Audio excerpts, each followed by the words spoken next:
அத்தியாயம் 43 மிருகக்காட்டை விட்டு வெளியேறுதல். நீங்கள் 8 பிறழ்ந்த சாம்பல் ஓநாய் கூட்டத்தைக் கொன்றுவிட்டீர்கள். அவற்றின் தரவரிசை டி, ரேத்க் மற்றும் சி, ரேந்த்க் இடையே உள்ளது. இந்த சாதனையை அடைந்ததன் மூலம் நீங்கள் மொத்தம் 1100 அறிவுப் புள்ளிகளைப் பெற்றுள்ளீர்கள். தனது பார்வைக்கு முன்னால் காட்டப்பட்ட இந்த வசனங்களைப் படித்துக் கொண்டிருந்த மிருதன் திடீரென்று வாய் கிழியிற வரைக்கும் சிரித்தான். ஏனென்றால் இதன் மூலம் அவன் இன்றைய தனது இலக்கை அடைந்துவிட்டான். அதாவது அவன் இப்போது நிம்மதியாக வீடு திரும்ப முடியும். ஆனால் அதிக அறிவுப் புள்ளிகளை எளிதாகப் பெற முடியும் என்பதால் இந்த வாய்ப்பை விட்டுவிட்டு வீட்டிற்குத் திரும்பிச் செல்ல வேண்டுமா? மிருதன் இன்னும் சிறிது காலம் தங்க முடிவு செய்திருப்பது தெளிவாகத் தெரிகிறது. எல்லாவற்றிற்கும் மேலாக அவன் இந்த மிருகக் காட்டிற்குள் பிறழ்ந்த விலங்குகளை வேட்டையாட நுழைந்து சுமார் 1 மணி நேரம் அல்லது 1 மணி நேரத்திற்கும் குறைவாகவே ஆகியிருக்கும். மேலும் சிறிது நேரம் வெளியே பார்த்தபோது வெளியே சூரிய ஒளியின் கதிர்கள் இன்னும் இருப்பதைக் கவனித்தான். அது குறைந்து வருவதாகத் தோன்றினாலும் அது இன்னும் பிற்பகல்தான் என்பதை மட்டுமே இது குறிக்கிறது. இந்த கட்டத்தில் அவன் தனது தனிப்பட்ட வளையலை சேமிப்பு வளையலில் இருந்து எடுத்தேன். அவரிடமிருந்து சிறிது தட்டிய பிறகு அது தற்போதைய நேரத்தைக் காட்டும் ஒரு ஹாலோகிராபிக் திரையைக் காட்டியது. மதியம் 1:30. இந்த மிருகக் காட்டிற்குள் நுழைந்து சுமார் 30 நிமிடங்கள் மட்டுமே ஆகிவிட்டதைக் கண்ட மிருதன் அதற்கு மேல் தயங்காமல் சாம்பல் நிற ஓநாய்களின் சடலங்களை எடுத்துக்கொண்டு உடனடியாக வெளியே சென்றான். அந்தக் காலக்கெடுவிற்குள் முடிந்தவரை அறிவுப் புள்ளிகளைச் சேகரிக்க அடுத்த 2 மணி நேரங்களை வேறு சில பிறழ்ந்த விலங்குகளை வேட்டையாட அவன் திட்டமிட்டுள்ளான். இப்போது இந்த நேரத்தில் அவன் இந்த பிறழ்ந்த மிருகங்களின் புதிய வேட்டையாடுபவனாக இருப்பான். அவன் திரட்டப்பட்ட தொகையில் முழுமையாக திருப்தி அடையும் வரை அல்லது நேரம் தவிர்க்க முடியாமல் முடிந்து அந்த நேரத்தில் மிருகக் காட்டை விட்டு வெளியேறுவதைத் தவிர வேறு வழியில்லாதவரை அவற்றின் அறிவுப் புள்ளிகளை தனது சொந்த நலனுக்காக அறுவடை செய்வான். அடுத்த 2 மணி நேரத்திற்குள் மிருதன் ஸ்டீல்தி பைத்தானின் ஒருங்கிணைக்கப்பட்ட திறன்களைப் பயன்படுத்தி தான் முன்பு நின்ற இடத்திற்கு அருகாமையில் இருந்த சில பிறழ்ந்த விலங்குகளைப் பதுங்கிச் சென்று பின்னர் பதிலடி கொடுக்க எந்த வாய்ப்பையும் கொடுக்காமல் அவற்றை இரகசியமாக கொன்றான். அதிர்ஷ்டவசமாக இந்த பிறழ்ந்த விலங்குகளில் பெரும்பாலானவை இ, ரேங்க் முதல் சி, ரேங்க் வரை மட்டுமே இருந்தன. எனவே அவற்றைக் கையாள்வதில் மிருதன் அதிக முயற்சி எடுக்கவில்லை. எப்போதாவது பிறழ்ந்த விலங்குகளில் சிலவற்றை தோற்கடிக்க அவன் தனது ஓநாய் வடிவத்தை பயன்படுத்த வேண்டியிருந்தது. ஏனெனில் அவை சராசரி பிறழ்ந்த விலங்குகளை விட சற்று வலிமையானவை. அப்படியானால் அந்த பிறழ்ந்த விலங்குகளைச் சமாளிக்க திருட்டுத்தனமான மலைப்பாம்பின் வலுவூட்டல் நிலையை மட்டும் நம்பியிருப்பது போதுமானதாக இருக்காது.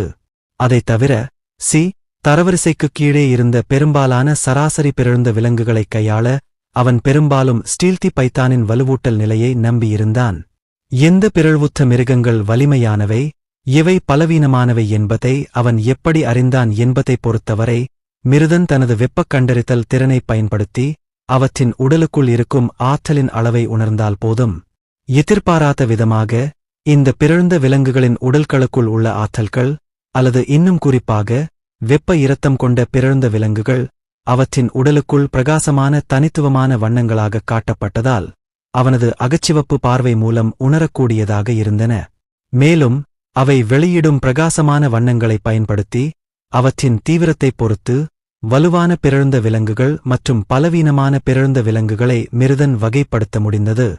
ஆயினும்கூட சோதனை மற்றும் பிழை மூலம் மட்டுமே மிருதன் வலுவான எதிரிகளையும் பலவீனமான எதிரிகளையும் வேறுபடுத்தும் இந்த முறையைக் கண்டுபிடிக்க முடிந்தது. இந்த முறையின் மூலம் தனது ஓநாய் வடிவத்தை எப்போது பயன்படுத்த வேண்டும், எப்போது பயன்படுத்தக்கூடாது என்பதை அவனால் அறிந்து கொள்ள முடிந்தது. இயற்கையாகவே அவனது ஓநாய் வடிவம் அடிப்படையில் வலுவான மற்றும் பலவீனமான எதிரிகளை அவனது உயர்ந்த புலன்கள் மூலம் கண்டறிய முடியும். ஆனால் மிருதன் அந்த நேரத்தில் தனது எதிரிகள் மீது பதுங்குவதன் மூலம் அதை பாதுகாப்பாக விளையாட விரும்பினான். எல்லாவற்றிற்கும் மேலாக எதிராளி ஒரு பார்வையில் தோன்றுவதை விட வலிமையானவராக மாறினால் அதைச் செயல்படுத்த அவனுக்கு இந்த நேரத்தில் ஏதேனும் ஆழமான நுட்பம் உள்ளது. இது அவர்களின் பிறழ்வுகளைக் கடந்து வந்த பிறகு அவர்கள் விழித்திருக்கக்கூடிய தனித்துவமான அல்லது சிறப்பு உள்ளார்ந்த திறன்களுக்குக் காரணமாக இருக்கலாம்.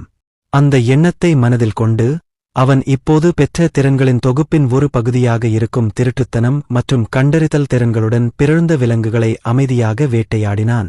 ஒரு கட்டத்தில் அவன் இதுவரை சண்டையிட்ட மற்ற பிறழ்ந்த விலங்குகளை விட அதிக புத்திசாலித்தனமாகத் தோன்றிய ஒரு பிறழ்ந்த குரங்கை கூட சந்தித்தான். அந்த விகாரமான குரங்கை அதன் திருட்டுத்தனமான மலைப்பாம்பின் வலிமையால் கொல்ல முடியாது.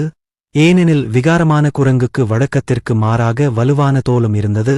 இதனால் பெரும்பாலான உடல் சேதங்கள் அதற்கு எந்த தீங்கும் ஏற்படாமல் தடுத்தது. அது நடந்தபோது மிருதனுக்கு வேறு வழியில்லை. அவனுடைய ஓநாய் வடிவத்தை பயன்படுத்துவதைத் தவிர தனது கேல் ரைடிங் திறமையால் அதன் தாக்குதலைத் தொடர்ந்து தவிர்க்கும் கடினமான போருக்குப் பிறகு சில சமயங்களில் மட்டுமே தாக்க வாய்ப்பு கிடைத்தபோது தனது நகத்தால் அதன் முகத்தையும் உடலையும் வெட்ட முடிந்தது.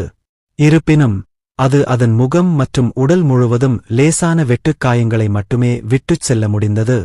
இறுதியில் இந்த விகாரமான குரங்கின் இரத்தத்தைத் தொடர்ந்து சுமார் 10 நிமிடங்கள் வடித்து அதே நேரத்தில் அதன் தாக்குதல்களைத் தவிர்த்து அதை தோற்கடிப்பதில் அவன் வெற்றி பெற்றான். இந்த முறையின் மூலம்தான் அவன் இறுதியில் அறிவார்ந்த பிறழ்ந்த குரங்கை தோற்கடிக்க முடிந்தது. இதனால் மிருதன் ஒரே இடத்தில் அதிக நேரத்தை வீணடிக்க வேண்டியிருந்தது. இருப்பினும் அறிவுப் புள்ளிகள் வடிவில் அவனுக்கு கிடைத்த வருமானம் அவன் அவ்வாறு செலவழித்த நேரத்திற்கு மதிப்புள்ளது. இயற்கையாகவே மிருதன் தனது ஓநாய் வடிவத்தால் இந்த மாற்றமடைந்த குரங்கை எளிதாக தோற்கடித்திருக்கலாம். ஆனால் அது சுற்றுப்புறத்தில் அதிக சத்தத்தை ஏற்படுத்தும். ஏனெனில் அவன் அதை சாதாரணமாக தோற்கடிப்பது பற்றி யோசிப்பதற்கு முன்பே அதை 2 முறை குத்த வேண்டியிருக்கும். அதைத் தவிர்க்க அவன் அதன் இரத்தத்தை மறைமுகமாக வடிகட்ட முடிவு செய்தான்.